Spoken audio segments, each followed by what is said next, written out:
Chauhan coaching classes के YouTube channel पर आप लोगों का एक बार फिर से बहुत बहुत स्वागत है। तो हम लोग डिस्कस कर रहे थे क्लास 12 की केमिस्ट्री।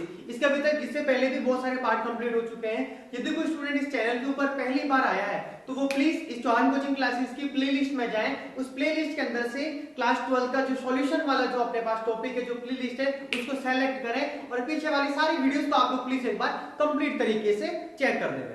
राइट, तो चलो अपन लोग बात करते हैं। ठीक है, तो अपने पास आप सब लोगों को अच्छे से पता है, आप सब लोग घर पे बैठ के आराम से, बहुत सारे स्टूडेंट हैं जो कंटिन्यू स्टडी पे फोकस कर रहे हैं, लेकिन बहुत सारे बच्चे हैं जो इस लॉकडाउन की कंडीशन के ऊपर स्टडी नहीं कर पा रहे। तो उन लोगों की स्टडी को किस तरीके से वो अपनी स्टडी पे फोकस कर पाए, हर चीजों को एक कंप्लीट क्लासरूम के कंटेंट के अकॉर्डिंग अवेलेबल करवाने के लिए हम लोगों ने यहाँ पर ऑनलाइन क्लासेस स्टार्ट की है। बहुत सारे बच्चे ऐसे होंगे जो ये सोचते होंगे कि हम लोग आराम से बाद में स्टडी कर देंगे। मैं क्लियर बता रहा हूं, जो स्टूडेंट्स इस वक्त आराम से घर पे बैठ के पढ़ाई कर लेंगे ना, उनको बहुत बेनिफिट होने वाला है। क्योंकि जब आप लोग वापस सब कुछ परिस्थितियां जैसी सामान्य होगी और वापस क्लासरूम में जाकर के बैठोगे ना, तो आप लोग ये पाओगे कि तब तक बहुत सारा समय बीत चुका होगा और आप लोगों के पास सिवाय पश्चाताप के कुछ नहीं बचने वाला है। तो मैं वापस कह रहा हूं, प्लीज अपने आप को घर में थाम के रखें और स्टडी के ऊपर कंटिन्यू तरीके से स्टडी करते रहें। क्योंकि फिर उस वक्त आप लोग बैठ के ये सोचोगे कि अब हमारे पास वक्त बहुत कम बचा है, अब हम लोग हमारी स्टडी पे फोकस करें तो करें कैसे,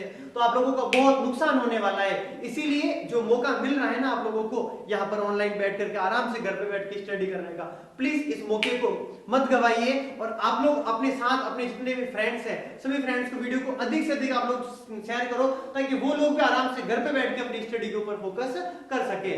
राइट, तो चलो अपन लोग आज की जो क्लासेस के ऊपर आते हैं। आज का अपना टॉपिक है, और आज का जो क्लास है उसका अपना टॉपिक है अर्ध पारगम्य झिल्ली।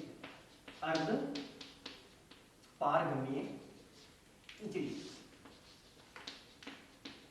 अर्ध पारगम्य झिल्ली को शॉर्टकट में बोला जाता है एसपीएम, और इसका पूरा नाम होता है अपने पास सेमी परमिएबल मेम्ब्रेन।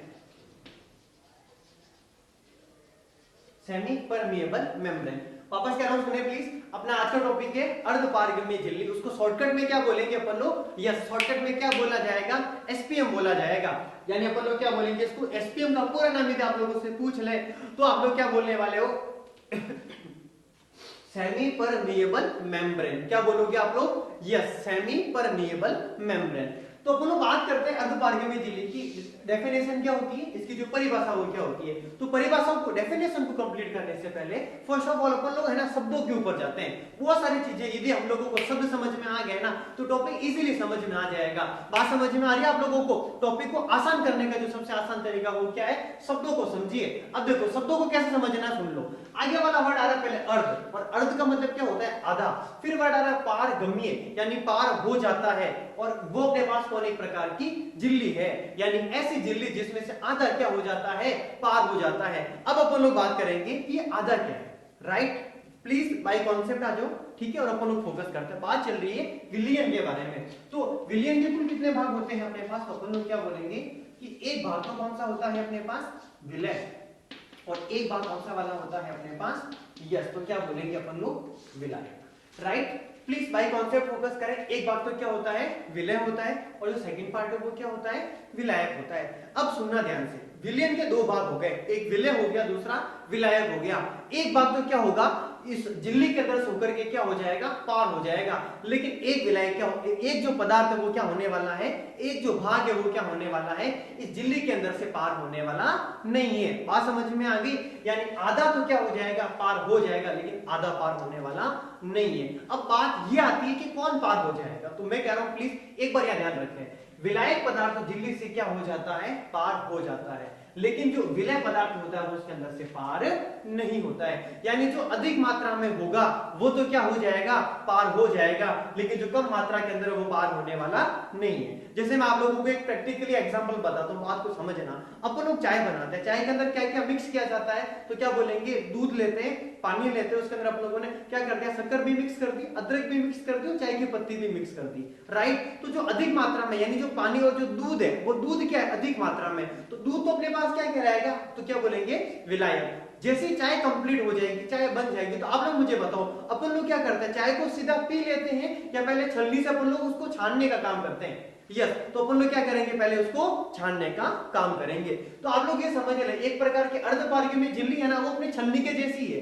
अब वो छलनी वो क्या करती है, जो कम मात्रा में होते हैं, जिनको ऊपर से मिक्स करते हैं, अदरक हो गई और चाय पत्ती हो गई, वो कम मात्रा में होते हैं, तो वो क्या कहलाते हैं, विलय कहलाते हैं। क्या विलय पदार्थ जो कम मात्रा में पदार्थ होता है, जो अदरक होती है, क्या वो छलनी से पार हो जाती है? क्या नहीं होती है। छलनी क्या करती है, उसको रोक देती है। लेकिन जो चाय होती है वो क्या हो जाती है, उस छलनी के अंदर से होकर के पार हो जाती है। यानी जो अधिक मात्रा में होता है वो तो क्या हो जाता है, पार हो जाता है। लेकिन जो कम मात्रा के अंदर होता है, वो जो अपने पास झिल्ली है वो क्या कर देगी, उसको रोक देगी। तो बात करते हैं इसकी कंप्लीट डेफिनेशन, परिभाषा के बारे में। तो अपन लोग क्या बोलेंगे, प्लीज चेक करना अच्छे से।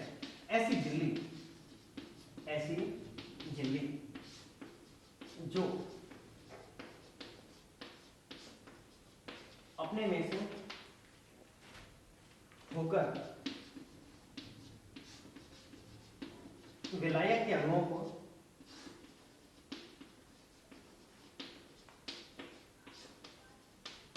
जाने देती है,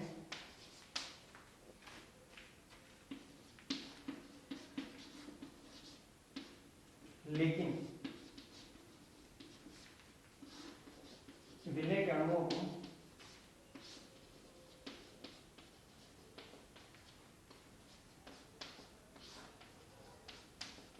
विलय के अणुओं को रोक देती है।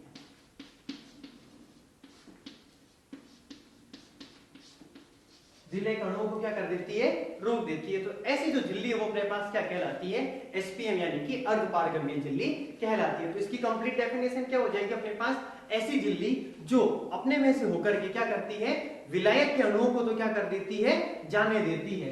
विलायक के अणुओं को तो क्या कर देती है, जाने देती है, लेकिन विलय के अणुओं को क्या कर देती है, रोक देती है। क्या कहलाती है, अर्धपारगम्य झिल्ली यानी एसपीएम कहलाती है। अब लोग प्लीज एक बार फटाफट इसका स्क्रीनशॉट ले लें।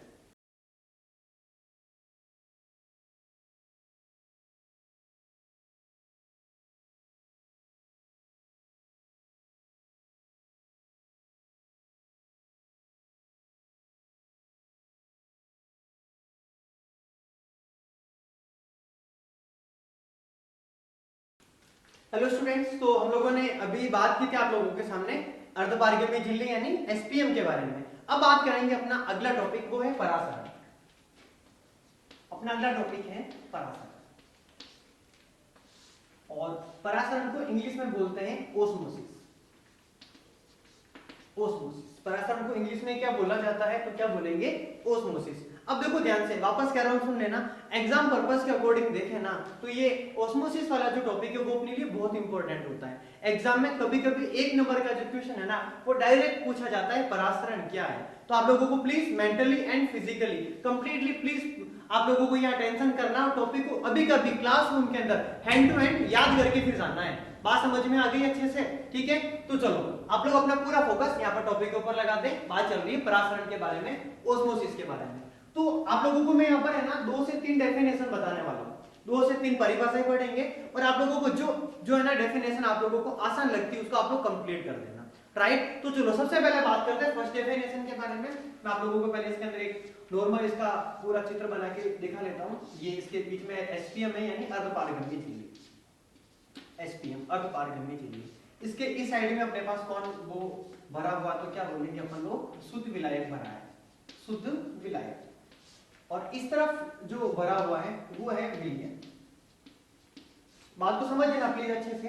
तो इसमें क्या होता है, देखो ध्यान से, अपने पास जब बात करेंगे परासरण की, जो परासरण होता है उसका प्रोसेस अपने पास क्या कहलाता है, तो क्या होता है कि एक तरफ तो होता है शुद्ध विलायक, एक साइड में होता है विलयन। तो अपने पास एक तरफ से दूसरी तरफ क्या होता है, ट्रांसफर होता है। वो किस तरफ से किस तरफ जाता, तो आप लोग क्या बोलोगे, शुद्ध विलायक से किस तरफ जाने वाला है, विलयन में जाने वाला है। वापस बात को समझना अच्छे से, विलयन में कौन होते हैं अपने पास, तो क्या बोलेंगे, विलय प्लस विलायक, यानी विलय पदार्थ तो एसपीएम को कभी भी पार कर नहीं सकता है। बात समझ में आ रही है अच्छे से? तो विलयन तो कांस्टेंट रहेगा, इसके अंदर किसी प्रकार का चेंज आने वाला नहीं है, लेकिन जो शुद्ध विलायक है ना, वो क्या कर सकता है, अर्धपारगम्य झिल्ली के अंदर से होकर के गमन कर सकता है। तो अपन लोग क्या बोलेंगे, इस बात को ध्यान से समझना। तो कुछ विलायक के अणु होते हैं, विलायक के अणु वो क्या करते हैं, एसपीएम में से होकर के अर्धपारगम्य झिल्ली में से होकर के किस तरफ गमन करेंगे, तो क्या बोलेंगे, शुद्ध विलायक से विलयन की तरफ गमन करेंगे। आप लोगों को ये जो चित्र है ना, इस चित्र को अच्छे से समझना है। यदि ये चित्र अच्छे से समझ में आ गया तो परिभाषा बनाना बहुत आसान काम है। तो क्या बोलेंगे सुन लेना, ठीक है। अपने पास क्या बोलेंगे, विलायक के अणु, अपन लोग क्या बोलेंगे, विलायक के अणु किस में से होकर के, तो क्या बोलेंगे, एसपीएम में से होकर के किस तरफ से किस तरफ जाते हैं, तो क्या बोलेंगे, शुद्ध विलायक से क्या करते हैं, विलयन की तरफ गमन करते हैं। तो ये प्रक्रम, ये प्रोसेस अपने पास क्या कहलाता है, परासरण कहलाता है। मैं एक बार पूरी परिभाषा लिख रहा हूं, प्लीज आप लोग चेक करें अच्छे से। तो अपन लोग क्या बोलने वाले हैं, प्लीज समझना अच्छे से। तो अपन लोग क्या बोलेंगे, यदि किसी विलायक के अणु, यदि किसी विलायक के अणु एसपीएम से होकर शुद्ध विलायक से विलयन की ओर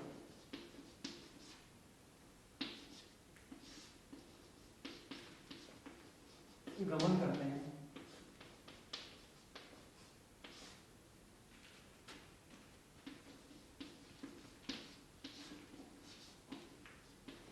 यह प्रक्रम परासरण कहलाता है।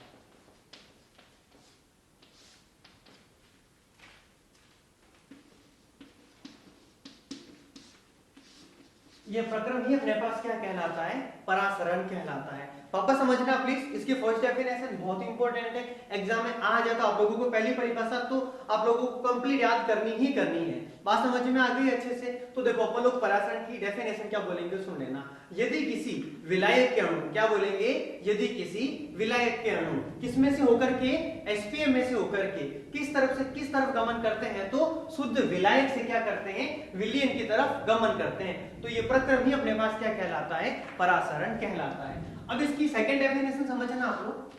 सेकंड डेफिनेशन में क्या है अपने पास, इस बात को ध्यान से समझे।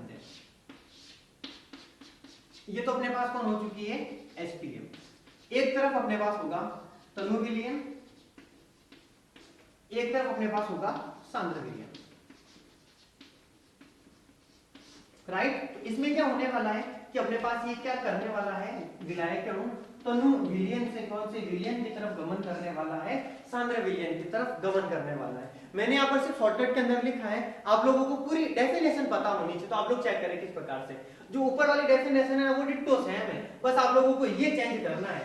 जैसे यहाँ पर लिख रखा है शुद्ध विलायक से किस तरफ, विलयन की ओर, तो आप लोगों को शुद्ध विलायक के स्थान पर तो क्या लिखना है, तनु विलयन। क्या लिखना है आप लोगों को, तनु विलयन। और उस साइड में आप लोगों को क्या लिखना है, सांद्र विलयन। प्लीज एक बार बात को थोड़ा ध्यान से समझिए अच्छे से। तो अपन लोग क्या बोलेंगे सुन लेना। सेकंड डेफिनेशन क्या हो जाएगी अपने पास, तो क्या बोलेंगे, यदि किसी विलायक के अणु, क्या बोलेंगे, यदि किसी विलायक के अणु, ठीक है, एसपीएम से होकर के किस तरफ गमन करते हैं, तो तनु विलयन से सांद्र विलयन की तरफ गमन करते हैं। ये प्रक्रम क्या कहलाता है, परासरण कहलाता है। बात समझ में आ गई अच्छे से, राइट। तो पूरी डेफिनेशन क्या बोलेंगे अपन लोग, आप लोग बोलो प्लीज फटाफट। यदि किसी विलायक के अणु एसपीएम से होकर के तनु विलयन से क्या करें, सांद्र विलयन की ओर गमन करें, तो ये प्रक्रम अपने पास क्या कहलाता है, परासरण कहलाता है। अब बात करते हैं इसकी तीसरी परिभाषा। और तीसरी परिभाषा में आप लोगों को क्या ध्यान रखना है, सिर्फ छोटा सा ध्यान, वो ध्यान रखना है कि कम सांद्रता से वो क्या करता है, अधिक सांद्रता की ओर, कम सांद्रता से क्या करेगा, वो अधिक सांद्रता की ओर क्या करने वाला है, गमन करने वाला है, राइट। तो पूरी कंप्लीट डेफिनेशन क्या हो जाएगी अपने पास, यदि किसी विलायक के अणु किसमें से होकर के, एसपीएम से होकर के किस तरफ गमन करे, कम सांद्रता से अधिक सांद्रता की तरफ क्या करे, गमन करे, तो ये प्रोसेस अपने पास क्या कहलाता है, परासरण कहलाता है। तो मैंने आप लोगों को इसकी तीनों डेफिनेशन कंप्लीट करवा दी है। फर्स्ट डेफिनेशन में क्या बोला था मैंने आप लोगों को, शुद्ध विलायक से किस तरफ गमन करता है, विलयन की तरफ गमन करता है। सेकंड बात मैंने क्या बताई थी आप लोगों को, यस क्या करेगा वो, तनु विलयन से क्या करता है, सांद्र विलयन की तरफ गमन करता है। और तीसरी बात मैंने क्या बताई आप लोगों को, कम सांद्रता से क्या करता है, वो अधिक सांद्रता की तरफ गमन करता है, राइट। तो आज की क्लास में हम लोगों ने कौन कौन से टॉपिक डिस्कस किए। एक तो सबसे पहले हम लोगों ने क्या पढ़ा था, एसपीएम यानी कि अर्धपारगम्य झिल्ली, कंप्लीट नेम क्या था, सेमी परमिएबल मेम्ब्रेन। उसको हम लोगों ने पूरा शब्दों के अकॉर्डिंग अपनी ट्रिक अपने हिंट लगा करके पूरा कंप्लीट तरीके से हम लोगों ने उसको डिस्कस किया। तो उसकी परिभाषा क्या बताई मैंने आप लोगों को कि ऐसी झिल्ली जो अपने में से होकर के क्या करती है, विलायक के अणुओं को तो जाने देती है, लेकिन क्या करती है, वो विलायक के अणुओं को क्या कर देती है, रोक देती है। उसको अपन लोग क्या कहते हैं, अर्धपारगम्य झिल्ली यानी एसपीएम कहते हैं। उसके बाद हम लोगों ने क्या डिस्कस किया था, परासरण यानी कि ओस्मोसिस। ओस्मोसिस के मैंने आप लोगों को 3 डेफिनेशन कंप्लीट कर भेजा आप लोगों के ऊपर बोर्ड के सामने। प्लीज आप लोग फटाफट एक बार इसका स्क्रीनशॉट ले लें।